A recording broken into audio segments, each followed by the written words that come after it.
tonight's a little bit different. Last week we were talking about, can there be, project managers in Agile? Leon gave you a bunch of different perspectives. Okay. And then I don't know if you guys know, but every Friday morning, the senior coaches, we get together, we drag Nilu out of bed, or actually Natalia, very, very early. And she has to herd cats, i.e. us.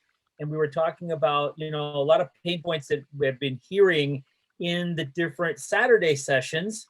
And so, one of the things that we came to is like, okay, man, it's really hard to go in an environment where, everybody talks about agile transformations and they're hard, they're difficult. And it's like, so where could you start if you absolutely felt something needed to change and you needed to begin somewhere? The thing that popped into my head was change. Start here, like remember Windows, it has the little start button, start here, okay? Change, start here. And the hint is it's about you. It's all you, okay? And it always has been about you, all right? For those of you here the first time, my name is Marcelo Lopez. I'm a certified Scrum trainer, accredited Kanban trainer. I've been with the South Florida Agile Association for almost a decade, transformation experts for several years now. Yes, I'm the face of Free as in Beer, so you see him there. To the left of it, it's a little bit younger me when I had less beard and more hair. That's what happens as time goes by. Okay, so tonight, okay, we're going to go back and look at things that we've all seen. Okay, so some of this is going to be very familiar. Ready? Everybody going through a transformation in an organization of any kind has seen this picture. Okay, has anybody, and I'm going to ask for names, has anybody never seen that before? Who's never seen that before? Actually, why everybody is raising the hand who wants change? Why, Dilip? They think change is as a coins, as money. Yeah, that's right. They want change because it's change in their pocket, so they want something. Okay, but then they get hit with that second question, right? Well, who wants to change? Okay, but I want to get you guys to thinking and engage you right from the beginning. What do you guys think is really going on here? Are these people, and I'm talking about specifically the ones in the lower picture, are they sad? Are they afraid? Are they just quiet? Are they angry? Or something else? What do you guys think? What do you see? And I want to hear from some of you. What do you see? They're scared. Okay, so they're afraid. Okay, anybody else? They look reluctant. They looked reluctant. Okay. Anybody else? They look worried. They look worried. Okay. Not me. So, not you, Dilip. You're totally cool. You're totally in charge. Yeah, that's what they would be saying. Not me. I want to keep my eyes. Not me. Oh, so you see them saying, "Not me." All right, that's an interesting observation. Okay, the answer is really it's all the above. Okay, all the above. Okay, and the fact is that the only one that they can change is themselves, and we're going to explore that. Okay, because we've seen it before. We've seen what works, right? We've seen strong leadership, sponsorship, buy-in from the minions for the leadership. Oh yeah, we're in alignment. You guys heard that phrase before? We're in alignment. That's the favorite catchphrase of someone who's not willing to go out on the limb. Okay, we're in alignment. Okay, or hey, let's set up an agile transformation team. They're exceptional. They're going to help shepherd us through this because they're going to create a well-planned, roadmap, organized approach. In other words, they know where we're headed before we even started. Who's been in that situation? I want to see raised hands. Who's been in that situation, an agile transformation? I get to see Tim's raising his hand. Okay. Nobody else has been in that situation? Joe, Donald, fantastic. Ricardo's raising his hand. So more than a few of you have seen this we can do a pre-planned roadmap, organized approach to agile transformation. Okay, so we're going to debunk a little bit of this. Okay, because sometimes they think it's just a matter of keeping the continued conversation by communication targeted to keep the people, what's that favorite catchphrase of upper management? Engaged. So we need to run engagement surveys. We need to run engagement workshops. Okay, skip level meetings to see how engaged the folks are, or we send them communications on keeping up their negotiation skills, keeping up being flexible. And so they get 3 emails from learning and development every week. Okay, how many people get emails from in their organization, got emails from somebody in HR or learning and development on skill building, stuff like that? Carl, awesome. You've seen that. Tim, also get that. Okay, now be honest, and I want you to unmute yourself. Did you Tim, I'm going to put you on the spot. Did you actually click through to that email? Did you click through to that email? It actually came from Meetup. Oh, you're the one. Oh, so you're the serial offender. So you're the serial offender there. Yeah, I'm the one who sent those. You're the one who sent those emails. So would it surprise you? And I tried to find this for this session. Would it surprise you that over 85%? It's actually like 88%, but I'm going to go with a safe number. Over 85% of communication that people get from HR, they immediately click past. They don't open unless it has something having to do with vacation, compensation, something changing to their retirement, okay, or something that's coming as a communication from the CEO or someone with a C in their title. They go right past it. They completely Does not surprise me. No, not in fact that's probably even a little bit low. Might very well be. Okay, I tried to find that article that I had saw that, but I couldn't see it. So that's why I chose 85%. Okay, because everybody's seen these sorts of approaches to trying to transform an organization. Okay, and we think that these sorts of methods work. Okay, what are some other things? I'm just curious because these are things that I've experienced myself. What other approaches to transformation have you guys seen that worked? And I'm putting it in quotes. I want to hear from you guys now. What have you guys seen? Have the people that are involved be involved. They say people don't like change. No, people don't mind change. That's why the Florida lottery does so well. They're playing the lottery to change. People don't like to be changed. So no one wants to. So that really should. Who wants to be changed? Most of us don't want to be changed. Right. If we're involved and we have engagement and we have a voice, we'll accept change. Right. Exactly. We're going to explore that. And by the way, note to Rick, we have to remove Bob's access to our Google Drive to be looking ahead in the slides. Yeah, that's what he's doing. For the future. For the future. Just point of note. Got me. We have to revoke Bob's. Yeah, we have to revoke Bob's Google Drive access a little bit. Just dial it back a little bit. Okay. Well, so then let me ask you this question. Well, let me say I had a great teacher when I started Scrum. That's all I have. That's what it is. Okay. I learned that from a very wise, experienced teacher. Wow, I wonder who that guy was. Probably nuts. He has a beard now, a fabulous beard. Fabulous beard. Okay. All right. So another question here is, looking at any of these or your own experience with an agile transformation, how long did it work? Or really the question I'm asking is, did it stick? What do you guys think? Did it stick? Yeah? Nobody. I just scared you with that question. I would say probably realistically 50% of the things sort of stay there as it is, say, okay, these are good guidelines, we'll continue to follow. The rest of the 50% evolve into something else. Yeah, evolve or devolve, Dilip? Either way. Either way. Yeah, we can't really tell, but it's something else. It's life, but not as we know it. Okay. So the question behind agile transformation is being able to get things to stick. And Bob kind of gave us a spoiler alert. Okay. So I do have to give him props. Okay. because to make things stick, you have to go back to where you begin. Okay, because the thing is that where these things begin is start off with senior management. Usually, it's the vast majority of these things, unless they're small organizations or unless you've got a really smart person to kind of sell it, it usually starts with these people.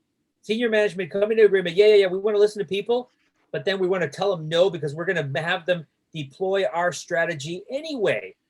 Okay, and so what we end up with is Agile in name only, or Agile theater where it's ceremonial. Okay, be honest, and I'm going to ask you guys, how many of you guys actually call them Agile ceremonies? Be honest. Come on. Okay, Ricardo, Victoria, Carl. All right, some truth, Carl. Yeah, truth tellers here.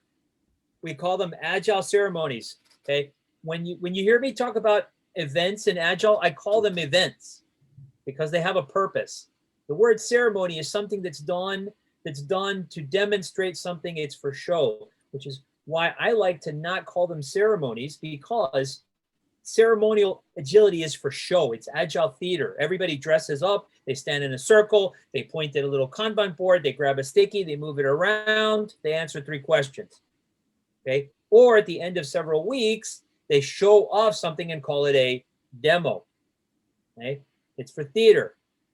Okay, that sort of stuff hangs around there because it gives people a false sense of empowerment. Okay, in other words, as long as it doesn't conflict with my unshared agenda, they can continue to do this stuff. They can continue to hold these Agile ceremonies. Again, as long as it doesn't conflict with my usually unshared agenda. All right. Okay. Has anybody else seen any other approach different or even similar to any of these things? I want to hear from you guys. What do you think? Any other sorts of approaches to this? Can I interject something? I've seen that Ray has joined the room, so maybe we should sing him happy birthday. Can we make that little side trip? Absolutely. Absolutely. Ray, Yeah, Ray. we're gonna stop right there. We're gonna stop. Wait a minute. He's covered his laptop's camera. That's unacceptable. That's unacceptable. So we're gonna stop right there. Ray, how many is this? 39? No, but 20. 3 is in the number. 3 is in the 20 number. in hex. Okay. Obviously, we're known that I do not sing, so somebody else is going to have to lead this round of happy birthday. Marcelo, let's say I am older than Rick, Leon, and Marcelo. Yeah, right. Keep thinking. Keep dreaming. Right? So I'm going to put it this way. Since it's your birthday, I give you the choice. Do you want to blow out the candle now, or do you want to blow out the candle at the end? Up to you. Let's get it over with so that we can focus on what's important. Though, Bob, I appreciate it. Thank you for your act of kindness. You're welcome. You're 32, right? All right, there we go. In hexadecimal. Yeah, Tim's in the spirit of things. Saba's got her heart out there. Rick, No one knows hexadecimal anymore. You got to start the singing. On three. On 3, 1, 2, 2, 1. 1. Happy birthday to you. Happy birthday to you. Off to Happy a birthday, dear Ray. Happy birthday to you. Now in Spanish, please. No. Please tell me that. That's like when I'm home and they're singing happy birthday at home. Yeah. I don't know that Ray could survive another one of those. No. Oh my God. By the way, I am close to the cutoff for the current coronavirus. Close, but no vaccine. I get it. A year or 2 off. So, I get it. by the way, Art was my Agile coach when we were doing a transformation at IBM. Uh-huh. And we did pretty good. Mm-hmm. But you touched on something that turned out to be very true for me. There was about 2 or 3 people who wanted to advance their career. Mhm. And for them to advance their career, one of them needed to stand out. So the comment you made, unless someone has a personal agenda, is very true. Since that person kind of always sabotaged things. So that's change was not in that gentleman's cards. Right. Yeah. Change was not what they were about. So let's pose the question back out there. Has anybody else seen some other approach like what you're seeing on the screen, or something else different that you said to yourself, wow, hey, wait a minute, this is not really agile? And I want to hear from the whole crowd, including the one with the fruit salad on his head. Nothing? I have something, Marcelo. Please, Saba, share it. So the roles of the PO and the Scrum Master were not quite 100% understood. And when they were in the same room, the PO took over and overshadowed the Scrum Master. So Scrum Master could not do her job effectively, and that affected the team as well. Wow, fantastic. That's great. That's fantastic. Anybody else? The thing is that there's as many different combinations of these things as there are people, as there are environments. And the funny part is that this, you don't have to have a 500 person organization. You don't have to have a 5,000 person organization. You don't have to have a 100 person organization. You could have 12 people, one team, and all this same stuff is going on. You see that?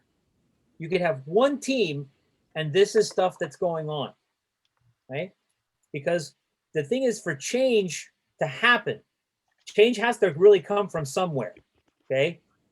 And you need to press, and you need to press real hard, okay? So I'm gonna press real hard, watch. You guys see that?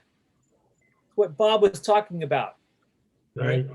It's gotta come from within for it to really be able to stick, okay? So when I said start here, the button I was pressing about is yourselves, okay?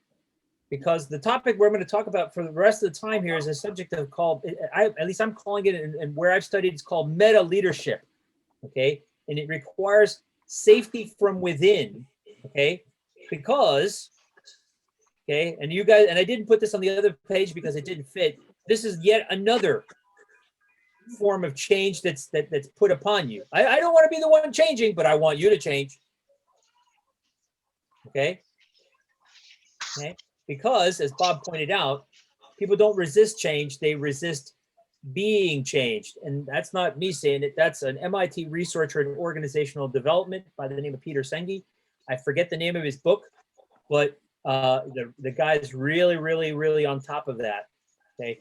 And the fact is that this is very, very true, and it doesn't matter what kind of industry you're in, okay? So you have to figure out ways to get there, but what's it going to take to get there? Okay, so I like quotes. I love quotes, actually. Okay, and so for my mind, I usually put this in front of people. The question to everyone's answer is usually asked from within. It's from a song called Jungle Love. Okay, or from a different perspective, I also love movie quotes. What are you prepared to do? Okay, imagine Sean Connery's asking you, what are you prepared to do? Okay. You're dealing with the agile anti-mafia inside of an organization. What are you prepared to do? Okay. But you can't do anything about what's going on around you until you start changing what's going on inside of you. Okay. So we're going to look at and talk about a few things that you can do starting with you. Okay. So I'm going to make a case for this concept of meta leadership. Okay. But first, let's say, what is meta leadership?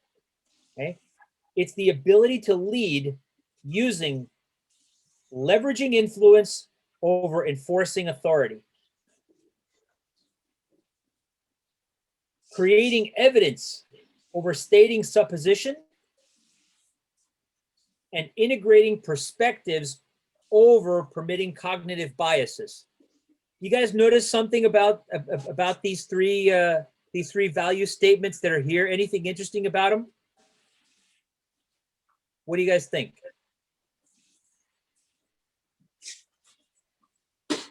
Don't all talk at once. It looks Yeah. like a manifesto.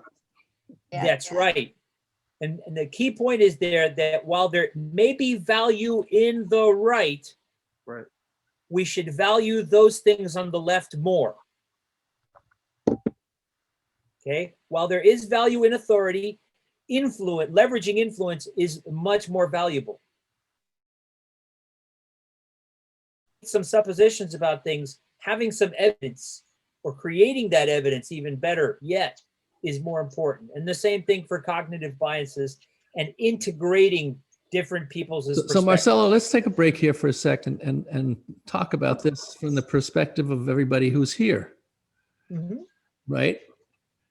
Does leadership mean management? Somebody say no, please. No.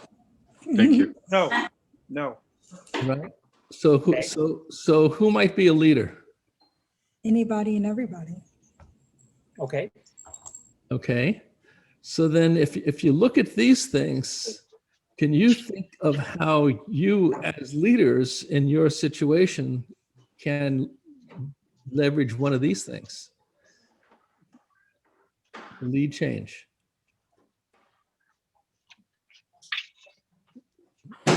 Pick one and talk about it. I can see you guys thinking. This is making you think. I'm gonna go. I was gonna say I was gonna go first so that it would encourage somebody to go second. Hint, hint. Go ahead. I'll go for the Okay. last one. I'll go second. Okay, so I had a product owner who was put into the role from another position, had no clue how to do it, refused to ask for help. I said to that person, I can help you learn what you need to do, even if I need to take a product owner class to tell you what it is, but you need to meet me 50% of the way. You need to tell me when you need help. Interesting. I didn't have the authority to make anybody do something, but if you don't do something, we are going to be like a ship in the ocean without anybody at the wheel. Interesting observation. I like that. Yeah, that's good. Terry? Yeah, I was gonna pick the first bullet as well because I am a project manager at heart, a change manager secondary, and a scrum master third. And anytime, any project, any job, any role I've ever had, I have never had direct reporting relationships, but I have always managed huge projects, worked with huge groups of people, and led through influence. And leading through influence involves getting on the same level of understanding, being able to communicate and understand what you're trying to do. So being on the same page, right? And following that same journey, as opposed to forcing the journey, bringing people along with you and making them want to go with you is very different and creates a very different environment than anything where you've got to utilize any kind of authority, in my opinion, personally.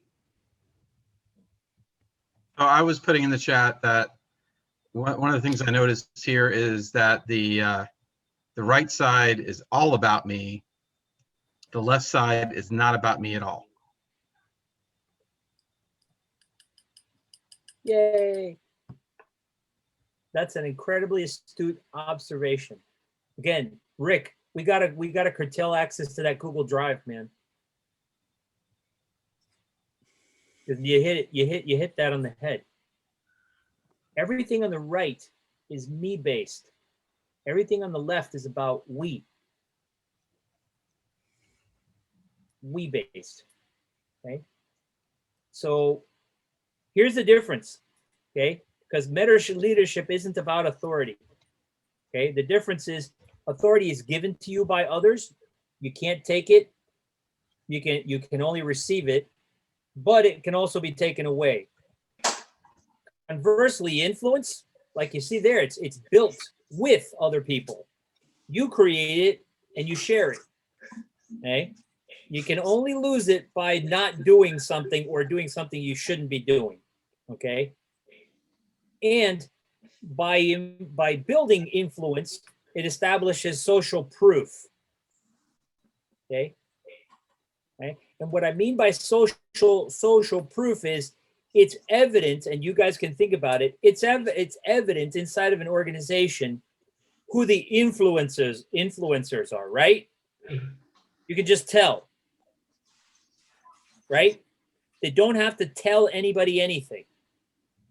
They could just say, well, you know, I think blah, blah, blah. And it makes people stop and think about things, right? It makes people stop thinking of it. So it establishes social proof, okay? And the interesting thing about that social proof is that it ties this concept of influence to another one of those meta leadership values, okay? And so this takes me to talking about applying influence above our authority level, okay? And how would you do that? You leverage what you already have, okay? As long as you plant, cultivate, and sustain the relationships you have already, okay, they can grow to some pretty big things. In other words, you need to model yourself on your followable self, okay? In other words, would you follow yourself inside the organization? Are you the sort of person who you would follow anywhere? And so I pose that question to you, okay? What keeps us from being the person that we ourselves would follow anywhere? That's right. What do you guys think about that? I'm curious to see where actually, your head lands on this. That's very good and very positive, very strong approach.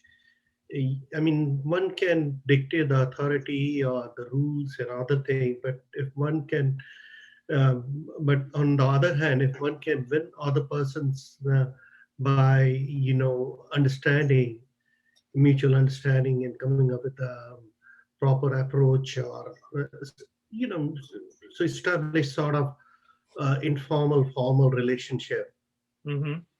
So that even if I'm not there, somebody that person knows that, okay, yeah, right, this is something I need from Dilip, or I should wait for Dilip, or you know, or if Dilip was here, he would be doing something like this, so he can take the calculated decisions. So that's the kind of confidence I always try to establish. I mean, I feel that most of the big successful people in the industry, they have succeeded in this approach only, using this approach. I mean, nobody just goes by the books.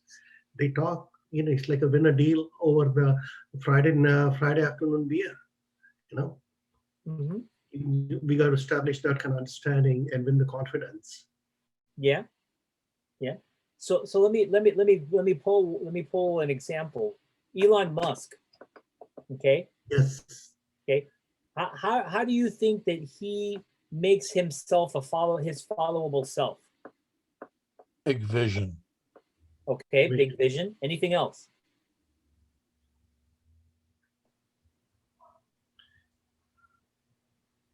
Lots of money.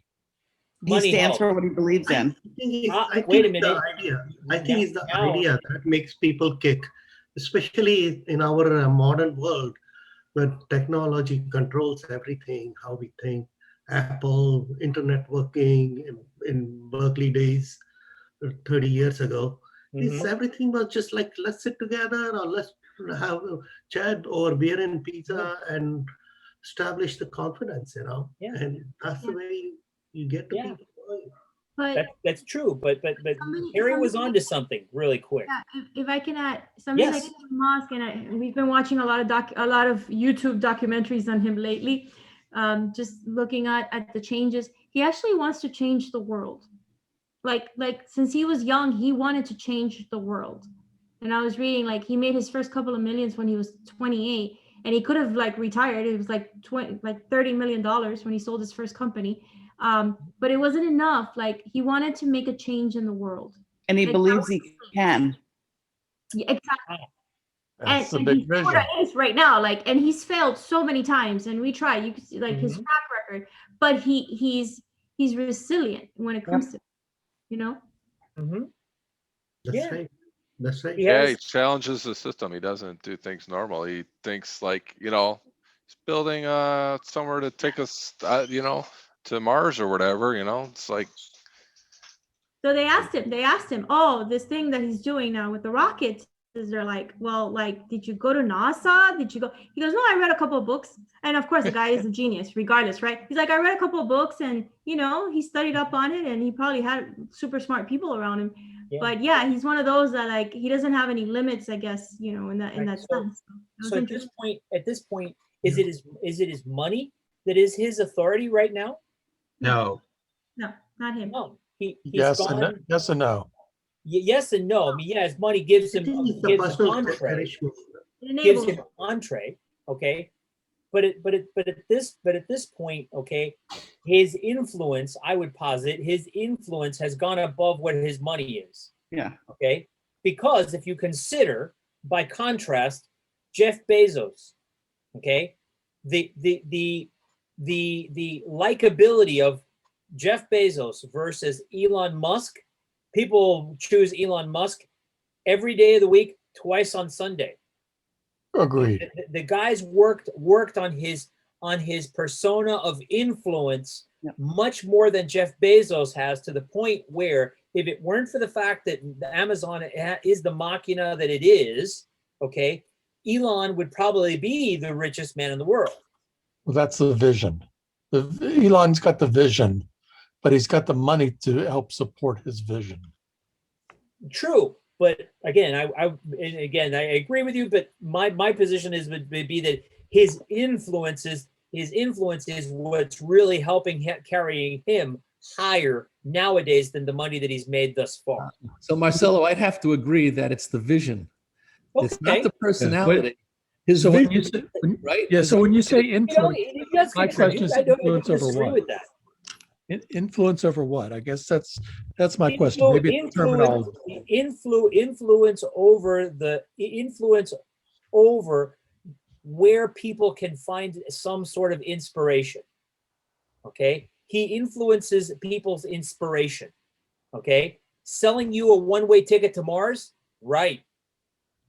Okay, but he's selling it, and he's got people that buy into it. And I'm not just saying they're nuts, but they're buying into the concept of, we need to go to Mars.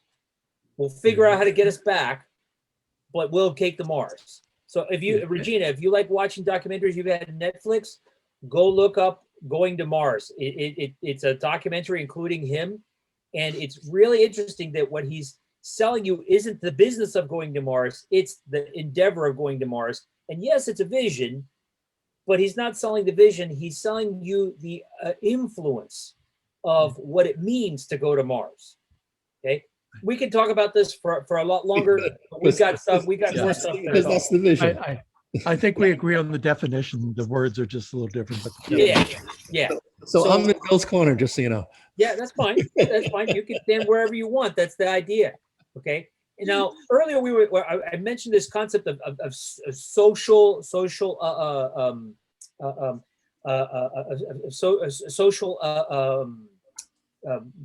now I'm forgetting the term. Social evidence. Okay. Let me go back, because I forgot my own term, for crying out loud. Social proof. That's it. Social proof. Okay. So how do we accumulate social proof? Okay, in other words, tying this to supplying evidence. Okay, in which case, social proof is: are you trustworthy? Do people know that you're trustworthy? Are you known to keep your word? Are you frank? Do you speak respectfully, but very specifically? In other words, no bones about it. You don't waffle. You don't dilly-dally. Okay. Are you courageous? In other words, do you step up when others step back? Okay. So I'm curious, what would you guys think would be evidence of, now that you've heard and gotten a little bit exposed to this concept of meta leadership, what would be supplying evidence for you of this persona called a meta leader? What would you guys call evidence? I want to hear from you.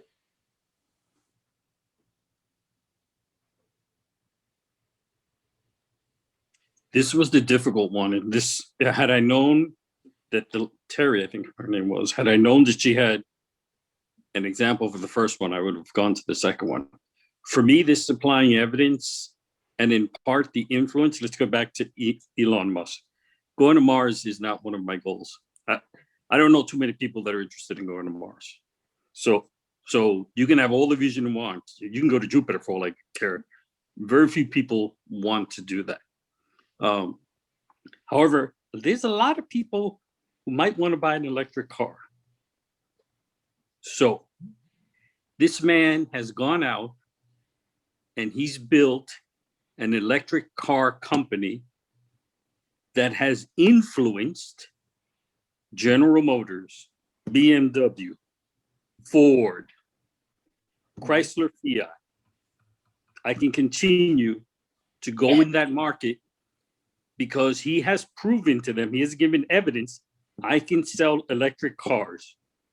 The more electric cars I sell, the less gas combustion engine cars you guys are going to sell. Mm-hmm. Mm-hmm. That was He going also- to be my example. He also doesn't stop. He learns. So Yeah. he learns from his failures, right? From his And the ver- dips. He takes it Right. on and they're not failures and he turns it around. And the next product is even better because of what he just learned. Yeah, and the rumor is he doesn't want to be in the car business. He wants to be in the battery business. Yeah. Yeah. So he built cars to support the battery business. Yeah. Smart. So that's a lateral thinking or vertical thinking, which is phenomenal. Yeah. That's interesting. That's like the guy who wants to be in tires, but he needs cars to sell tires. Right. Exactly. Yep. Firestone. So let me ask you this question: Where does that evidence live? What do you mean? Yeah, what does Elaborate. that mean? Okay. The idea here is trustworthiness. Where does trustworthiness live? I think it goes back to integrity. Okay. I'm going a little meta. In other words, is that trustworthiness that you have as evidence? Do you think that's really inside of you? Mm-hmm. Of course it is. Really? Right.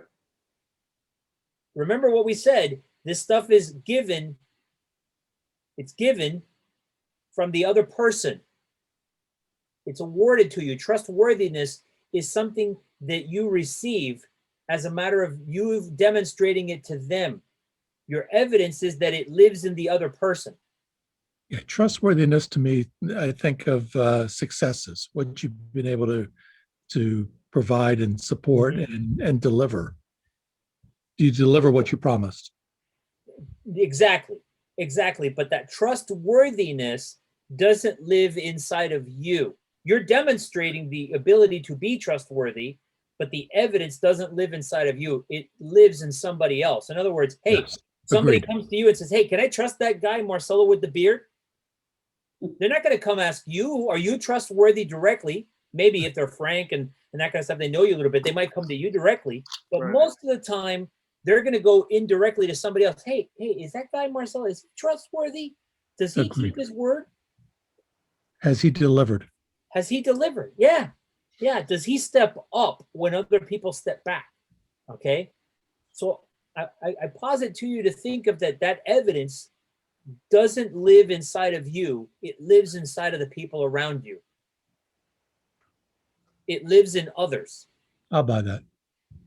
Right. And I think it has to do with, do people trust that they can confide in us too, right? You know, Correct.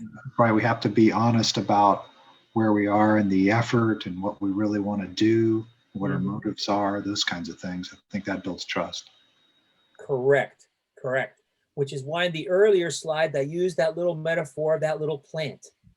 That you got to plant, you got to keep watering, you got to keep giving it some sunshine, give it a little nourishment, take care of it, sing to it, except for Rick, we know he can't sing.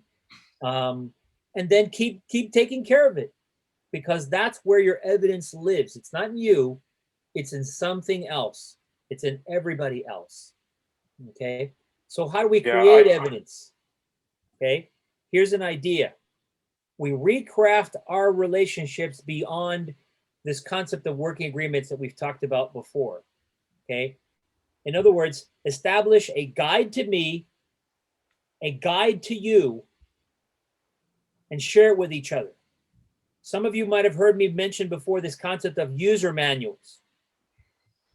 Okay. Here I'm copying Cassie Robinson's. Okay. I'm trying to remember where she's a coach for, but she's an Agile coach. And she crafted this user manual for herself, okay, and shared it with the people that she wanted to work with, because she wanted to recraft her relationship, okay, from the ground up, planting it with this guide to me. And she invited others to create guides to themselves that she could use, so she would understand what the care and nurturing of that other side of the relationship should look like. Any thoughts, questions, conversations about that? Yeah, I was going to say in the previous slide that trust is the foundation of all relationships. And it's hard to build, it's so easy to lose. You build it over time, and one misstep, unless if later it's called out and you recognize how and why or explain it, but even then it's hard to rebuild trust. Correct. Correct. Yeah. But how do I know what trust for you means? I need an instruction manual, a guide for you, Bob. Okay. I need to know the things you struggle with, the things you need, the things you love. Okay. The things that annoy you. Okay. I need to know enough about you to be able to build up trustworthiness with you. Because otherwise I'm just this, right? Right. I'm guessing. Right. Well, I'm guessing. I mean, we've been building relationships and we have an understanding of trust, but you're quite right, this would help. And going back 2 slides, the evidence, I'm frank, but sometimes I'm not respectful in that. So that's where I need to improve my evidence. So yeah, and you know the funny part is that with this particular metaphor, okay, you could craft it because it's you in your own words. Okay, you can include as much or as little as you feel comfortable with at the beginning, and you could always go back to it. Okay, why? Because the version that is Bob Sarnak keeps going through iterations, version 3.0, 4.0, 7.1, and so on. And so periodically, you may have to update these user manuals. Okay, why? Because even with working agreements, it's tough to understand the other person and the relationship that you need to have with them to establish that evidence of trustworthiness, of meta leadership. Okay, any other observations? Anybody else? I can tell I'm making you think.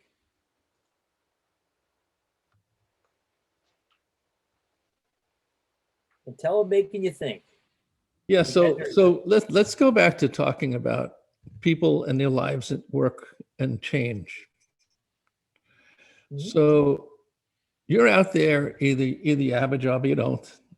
How can you use any of this to lead that change or influence the change? Whether it's in yourself, where do you think you would start?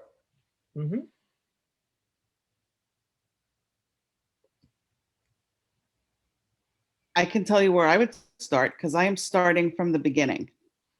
I just started a new job like 6 weeks ago. And as it's really, I'm finding it very challenging onboarding remotely, right? My prior organization, I was there for 18 years, so I knew the culture, I knew everything inside and out. I am having to build everything from the ground up here. So I am doing 15-minute coffee meetings with, I've got like 40 people done already that I know I'm going to be working with at some point or another before I'm flat out in projects. So I can have a chance to socially introduce myself to them and get to know a little bit about them and their ways of working, their likes, their dislikes, their history, because I know I'm not going to meet them in the hallway, right? And that kind of starts from a ground up to build your level of change, because a lot of what I'm learning in these meetings is they have recently gone through a huge transformation, not an agile transformation, but an organizational transformation into a lot of things that I have previously dealt with. So at some point, I know I will be able to help influence change. I'm only 6 weeks now, right? So I'm working my way up there. And the first way that I have found to do it is just meeting people and starting to learn about them. First of all, congratulations. I think that's Congratulations, awesome. yeah. Thank you. And you happen to pick on a subject, and the reason, I was just reading in the Times this morning that companies are actually talking about the main reason for going back to work is because of new hires and acclimating them into the culture and into the company. So Yeah, it's tough. It's really, really tough, but It is. it can be done, but you really need to put a plan together and kind of work at it. Yeah. And everyone I've spoken to so far is amazed that I'm taking the initiative to do this, but I am selfishly taking the initiative to do this because I'm not going to have the opportunity to see anybody in the hallway, right? And I'm going to be flat out in projects. I've already got 4 on my plate. So I need to make sure I've got some social interaction with people. And I can say, hey, I know you. I'm comfortable reaching out to you for whatever before, you know, it comes down to the need to. Yeah. And coordinating the time is a lot easier if you do it in person Mhm. versus trying to coordinate it over via emails. Yep. And 15 minutes, right?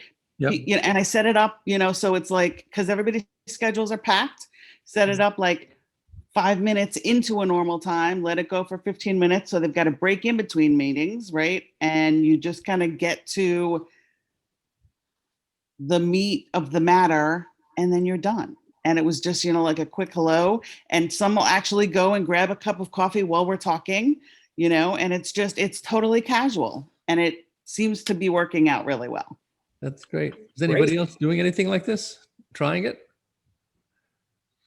I do personal journey maps because onboarding remotely is very tough again. With a personal journey map, what's cool about that is that you can visually see connections immediately and ask questions. So all the questions are laid out for you. So it often is a time saver. That's I'd like to hear about that sometime.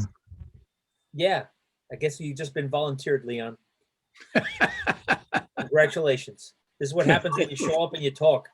Come to Saturday morning. Leon's leading a session on individual journey maps. There you go.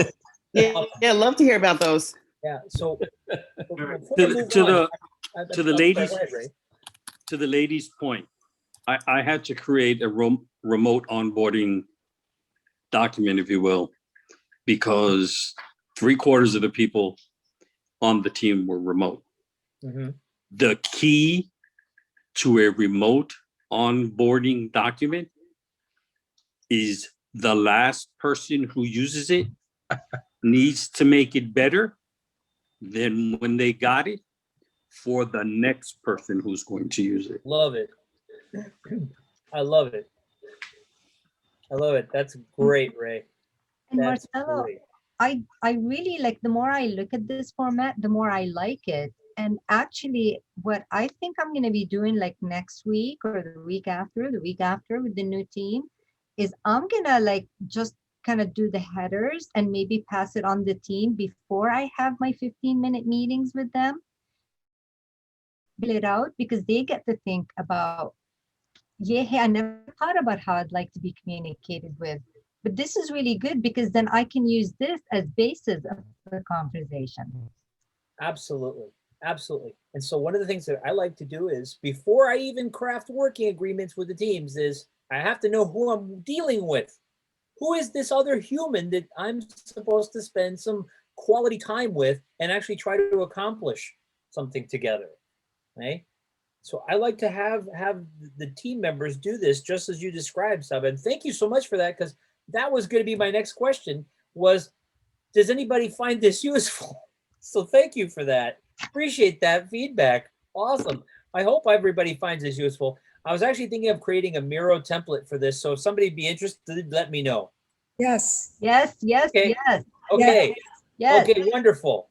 Yes, Wonderful. yes, Fantastic. yes. So I'm also But doing could you that put it on- in Mural and a Jamboard and Kahoot? with sprinkles on top, right?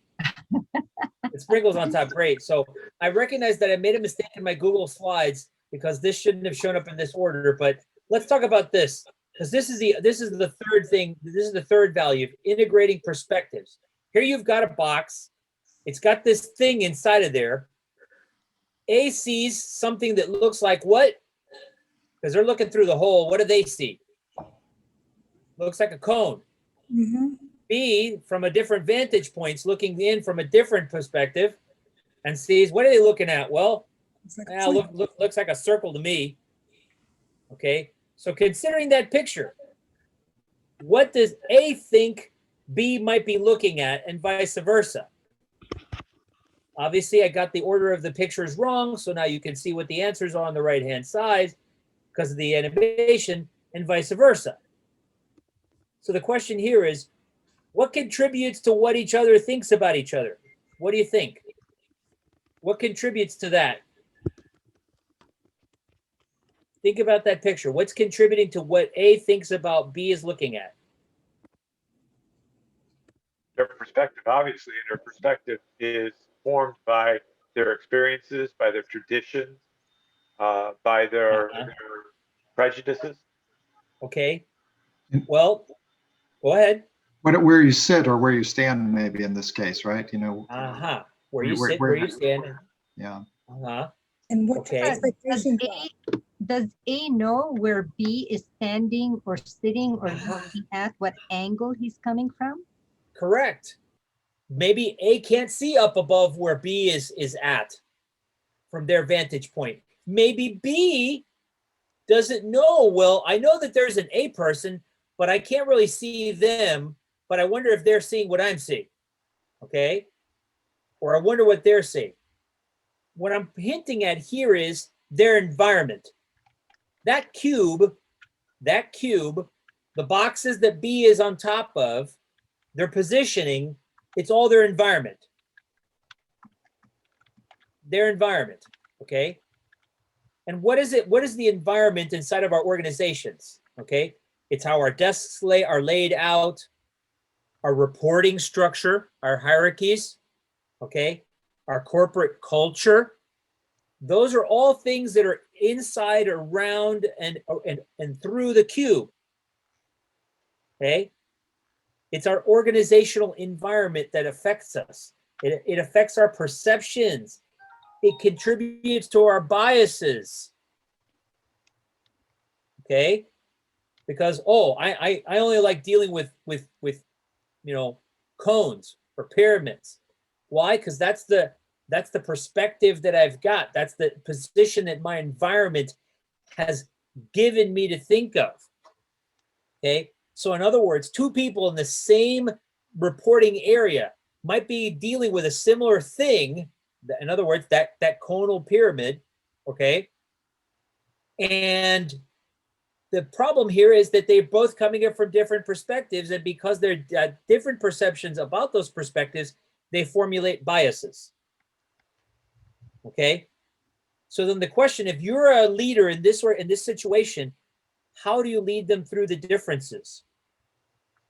I posit to you that the first step is challenge your own perceptions.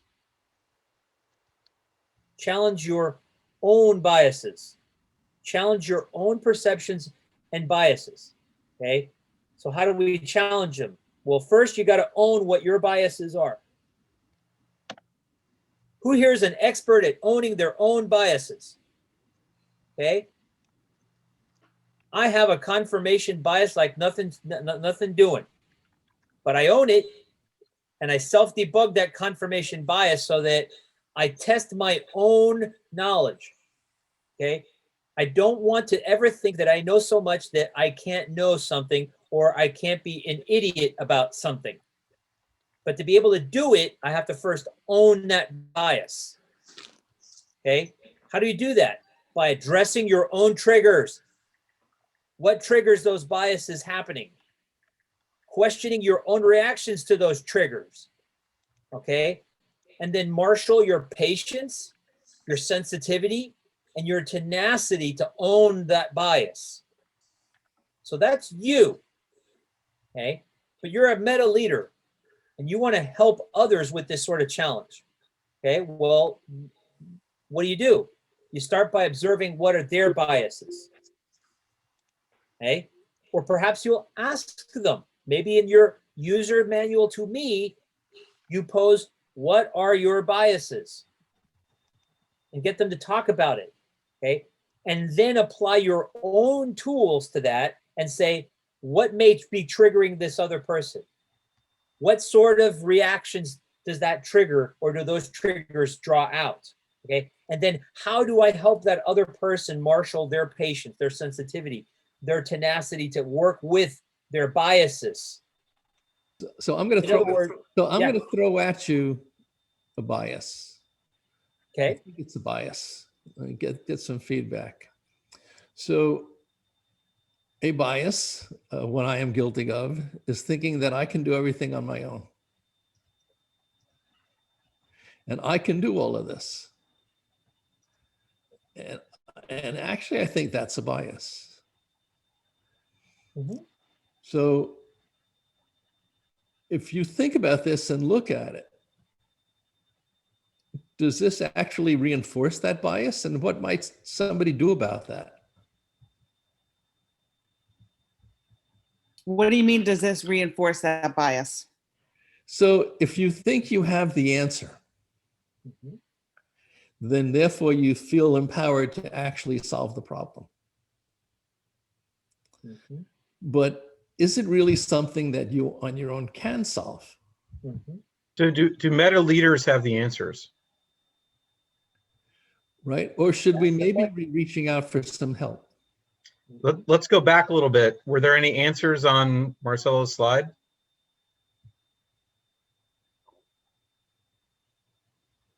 Well, I think they may have an answer or some of the answers, but certainly the answers get better as we include others, right?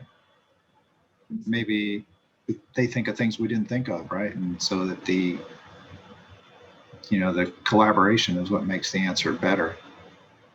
I think, I mean, in my experience, it's good to focus on our own bias, but it's good to understand other people's perspective. And that way we can relate better. Because when we start looking at why they are thinking certain ways, or how they perceive some problems to be, or some solutions should be, then slowly their own bias come up, and they begin to realize. So we don't have to really talk or even point finger at anybody's bias. We can just understand, the angle they are coming from. That helps a lot. it's like I believe in giving margin to everybody. Nobody is 100% perfect. Even for a given situation, nobody is 100% perfect. Mhm. So give him a margin or give her a margin to save face or make corrections himself or herself rather than being confronting about it. Mhm. Right. So bias posted in the chat. Can we think of an example of working with another person's bias? You got your biases, they got their biases. Okay. Well, I'm gonna put this at you this way. Hey, Art, I've got this confirmation bias, and it was really uncomfortable in that meeting the other day with the team, and so I've been thinking about it, and I've been thinking about what triggers me, and when this happens, this is how I feel, and I'm wondering if my reaction's not really useful to the team. What do you think?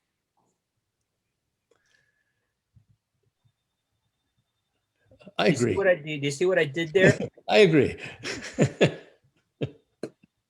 You see what I did there? It points back to you. Okay? The Right. simplest That's a way good way of doing it. Yeah, is if you've established that a sufficient level of trust that you can safely put yourself in that vulnerable position, okay? And you recognize your bias and you're open about your bias, all right? The chances are that person will establish an And it gets people empathetic to think connection. about their own. Yes, they're now thinking about their own, because they're going to think, hey, wait a minute, Marcelo's self-aware. you know, Right. it's just natural. People, unless they have certain psychological issues, okay, for example, sociopaths, low empathy, okay, barring that, chances are that putting yourself in that vulnerable position will likely trigger some subconscious thought to say, I wonder. And then if they continue thinking about it enough, they may come to you because they've already recognized your ability to let yourself be vulnerable. Does that answer Bias's question? Whoever that was that named themselves Bias. We only know one person who does that.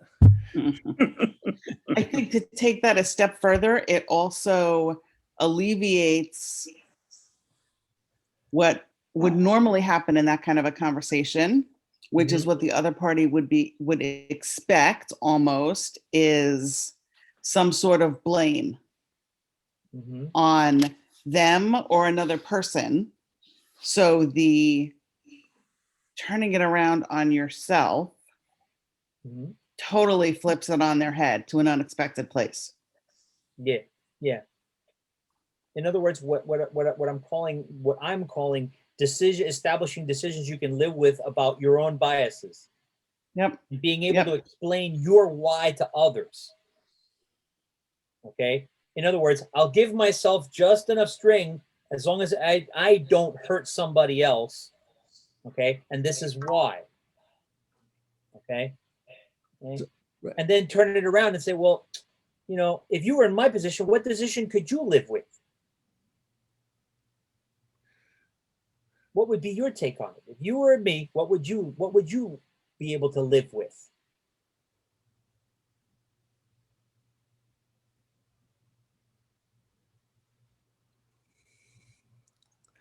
These are questions. There are very few answers that are direct and succinct. Why? Because most of this stuff is question based. So being honest here, I got a question, because this is a challenge for me, which is, how often do any of you actually reach out to a coach or to your coach? As many times as I can. Yeah. As many. Yeah. No, I know. Yeah, hold it. we got As the many text message to times. prove it. as many times as I can muster up the courage. Yeah. Absolutely, yeah. As many times as I don't want him to take back those questions and ask me the same questions, I just asked him and asked me how would I do it. So You see, At least twice a week, Wednesday and Saturday mornings. That sounds like a pattern developing. Good one, Joe. and there are no wrong Good questions, one, Joe. and you can That sounds So- vaguely familiar. right and ask as often as you want. It could be the same. Yeah. Question. Yeah. You'll get a different answer every So- time. So Marcelo, Yes, sir. Marcelo, I've got a question. You know, you talk about the being vulnerable and opening up to vulnerability, and I agree with that, and I've done that. But we've all known, and we know people that take advantage of people that are vulnerable, and if someone's got a weakness, they'll take advantage of it and use it against you. Those are some challenges. So I think the option of being vulnerable or not showing a weakness becomes a question sometimes as to which approach we take. And I'm not sure always how to deal with it. No, I totally agree. Okay. And we've talked about some potential tools that we could use to help lower the propensity of being taken advantage of. That user manual, working agreements. Okay. It's also completely plausible that you could, all right, and I confess, I've done this. Okay. I've applied my observational skills. Okay. In other words, I'm now talking about things like active listening, trying to read body language, okay, to observe, okay, what kind of bias someone's exhibiting by their actions. What triggered the invocation of that bias, okay? And what reaction did it draw from the people around them when that bias was triggered, okay? So you could start strictly from observing others as biases. So you would have to learn more about them. You would have to learn about the different kind of biases there are. We've talked about a few. There's not, the list is not exhaustive. Okay, it's just it's not millions of different biases, but they're well-known sets of biases that humans commonly exhibit. Okay, so you could start with that, okay, and then start doing your own observational assessment of it, and say, well, this person may be someone I could work with, maybe this person I can work with. So yeah, this does take a little bit of learning on your part to be able to create that meta leadership relationship with somebody that's trustworthy. Okay. And see, but I think you got to go back to the other slide where you have to take a bigger picture and you got to look at the environment. It's not just from within. It's not just about your individual biases, right? There's an environment here, and at some point, this is where you get back to leading and leading change. Either you yourself have in some way the ability to do that, or being honest with yourself, you may find that you need some help to do it. But you need to understand the environment, because you don't want to just go out and lose your job because you were just being honest and open. So we have to live in a real world. Yep. Right. Exactly. And if a person is acting in a way where they're taking advantage, there's something about the environment is enabling that. Right. Yep. Absolutely. Which may be a topic for some other time, because now you're brushing up against this the subject of psychological safety. Okay. And that does have some connections to this. Okay. Because I'm hinting at creating community, not just communication. Because let's say you establish some of these meta leadership connections with people, okay? But it needs to go beyond just being able to communicate with each other, okay? It's going beyond, you guys have heard me use this phrase before, talk to each other people, okay? It's talking about relating to each other, struggling together, and overcoming together, okay? And one of the frameworks that I've been exploring, and I'm sharing this with you, is something called Beta Codex. Okay, which talks about creating connected networks. Okay, and here's some of the 12 laws of this Beta Codex. And by the way, this is completely open source. The group that created this, totally open source. And I'm going to go and say that to time box this thing, this is way beyond us. Yep. I just wanted to leave you guys with this concept of where all this has been, all this has been heading. Because we need to press start. Okay, and that starts with safety for yourself. Again, those values: leverage influence over enforcing authority, creating that evidence over stating suppositions, and integrating perspectives over our cognitive biases. So the question for everybody is, where are you going to press start? Thanks for coming and ask questions.